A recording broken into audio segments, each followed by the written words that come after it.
So next bit is asking about C60, which are allotropes, the different structural form of an element. They want you to talk about solid. They want to talk about this molecule. This is a molecule, but they want to talk about the solid. They want to talk about the lattice. Okay, in O level you have learned about arrangement of particles, and you will have learned the solid versus liquid versus the gas, right? Okay, so C60 is a simple molecule, meaning to say it has simple molecular structure. Actually, it has simple molecular structure. That sounds better. Simple molecular structure. Okay, consisting of discrete C60 molecules. The discrete molecules of C60 means they are individual molecules of C60. Yeah. Okay. So these molecules, the C60, are regularly arranged in a fixed array and packed close to each other as a solid. Okay, as you imagine, if you think about back in O level, you have drawn things like that. So each of these is a C60. They're arranged regularly in the solid state, in a with not much space to move around. They can only vibrate about each other. So there's the arrangement and motion. But here is just asking about the arrangement and not the motion. All right. So C60 sublimes, you go from solid to gas. 800 Kelvin is around 800 minus 273. That will give you the thing in degrees Celsius. But as you can see, the diamond sublimation temperature is way higher. Sublimation is to go from solid to gas. It's still talking about, is it intermolecular forces or is it covalent bond? Okay, we talked earlier about C60 having simple molecular structure. So here we need to think about diamond. Okay, for 4 marks is a essay that is worth thinking a little bit. Alright, so C60 has simple molecular structure. So subliming or sublimation of C60 only requires breaking weak van der Waals forces. Why aren't we talking about permanent dipoles? Well, they are all just carbon-carbon bond. They have the same electronegativity. Do you think they are polar? I leave you to think about it yourself. Yeah? So weak van der Waals only between the C60 molecules. This does not require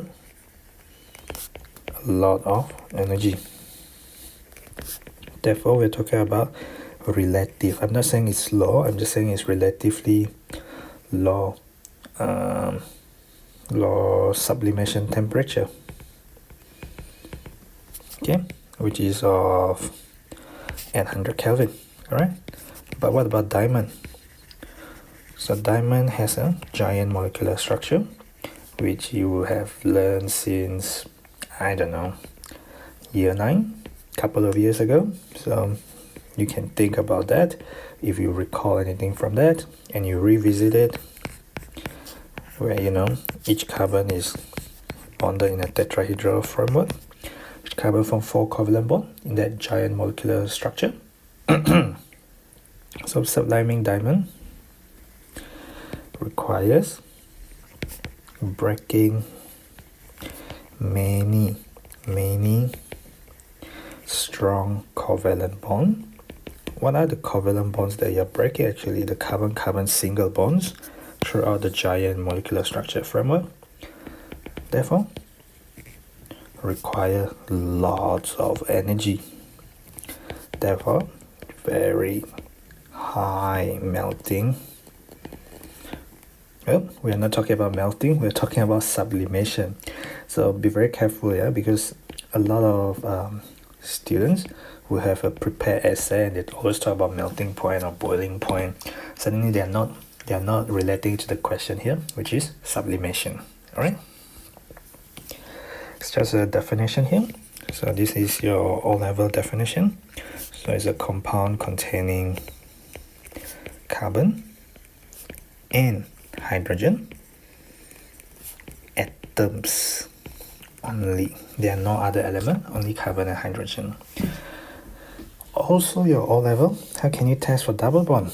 So add aqueous bromine, or you can say just use Br2 aqueous. All right, so this bromine dissolved in water. So the result of the observation will be the orange. So I'm talking about from what to what, yeah?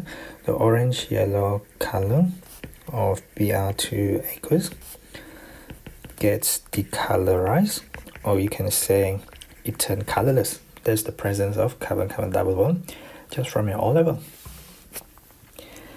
So here, because you were aware that carbon-carbon double bond exists in C60, carbon-carbon double bond exists in C60, they told you that before this question, so you're supposed to interpret and improve your reading and your understanding of the problem as you go along.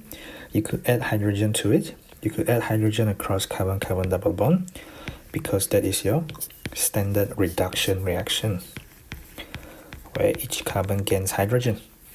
They call it hydrogenation of alkene, but in reality it's a reduction of the alkene. Alright? What's the mole of C60 that reacted? So this is the mass of the C60. So the mole of the C60 is the mass over the MR, which is 0.144 over 12.0, and you have 60 of them.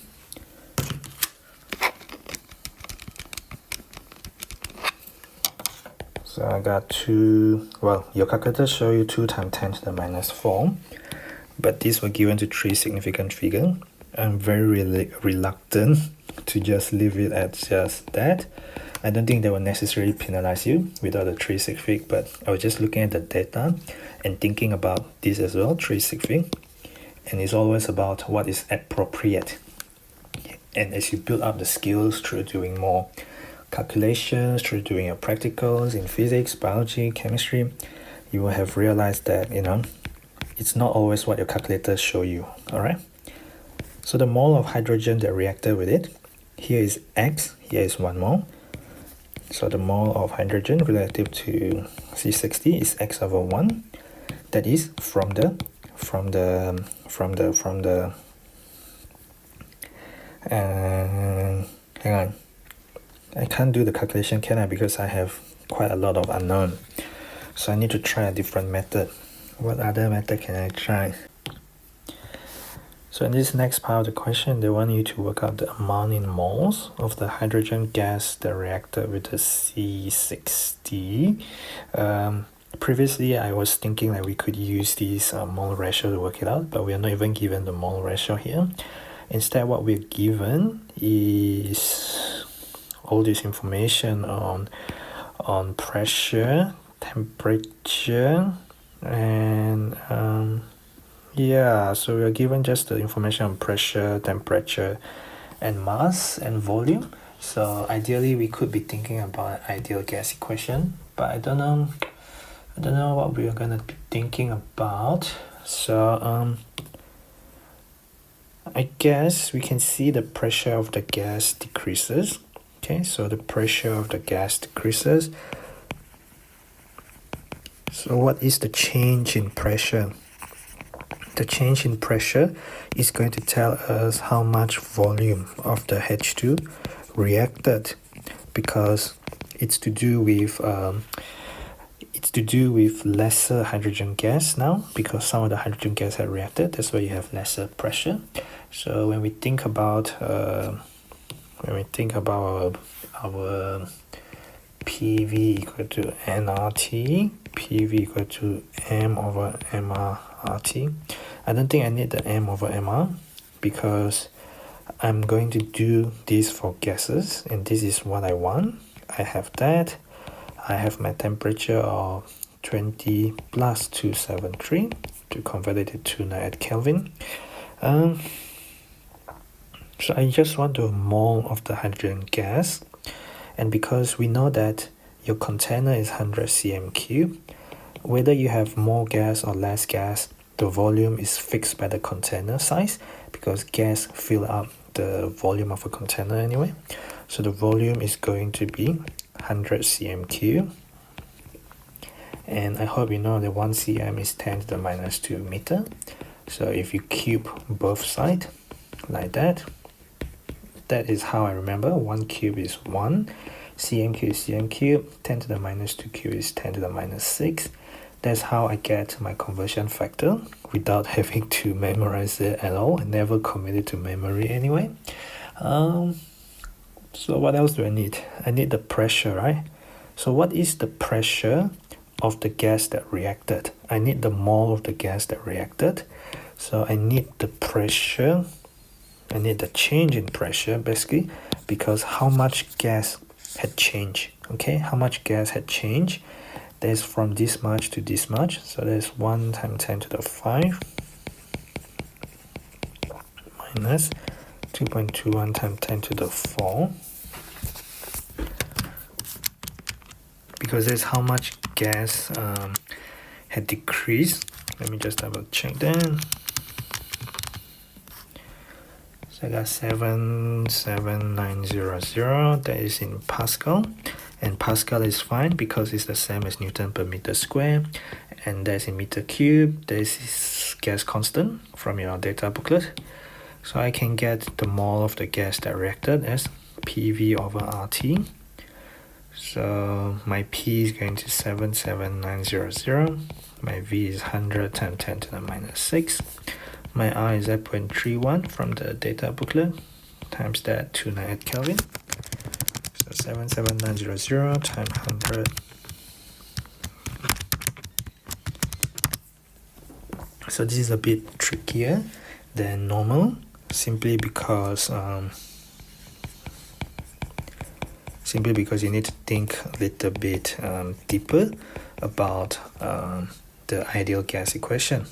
Alright, so it's not so straightforward because it's to do with a decrease in the pressure, and that's how much gas had reacted, and that is the pressure of the gases that had reacted to work out the mole of the gas that had reacted. Alright, so because the last part was quite tricky, so some people might not have gotten it, but some people would have thought it's easy and gotten a value, and you could have gotten some marks here by thinking about by using that value, and that might be carried forward in a correct method. Okay, so to deduce the molecular formula of the hydrocarbon, which is C60H2X, so you want to get the hydrocarbon there. So we know the mole of H2 over the mole of C60. That was what I was going to do in the previous question. The mole of H2 is X over 1. So we need to get X first because, well, you can get X there. The mole of hydrogen that reacts in your previous question was that. The mole of C60 that react in the previous question was that. So if I copy that, I could just pass that down there. And then I could try and work out a ratio between them. And I got 15.75, which I can run up to 16, which is just 16 over 1. So X is roughly 16 to the nearest whole number. So if X is 16, therefore C60H2X is C60H32. Just based on that, you could have gotten some marks by having error carried forward if you had just persisted with your calculation regardless, yeah? Next bit is about magnesium, whatever this compound is, reacts with HCl. You get gaseous SiH4. This is called silane. You can think about CH4 is called methane, and that's called silane. And and you get a solution. You see a solution, that means it's soluble, aqueous, and this is gas because they want that symbol. Hydrochloric acid is a dilute hydrochloric acid, so it's aqueous as well. This is solid. Balancing equation, you need 2 magnesium because of the 2 magnesium, and you need 4 chlorine, so you need 4 of the chlorine.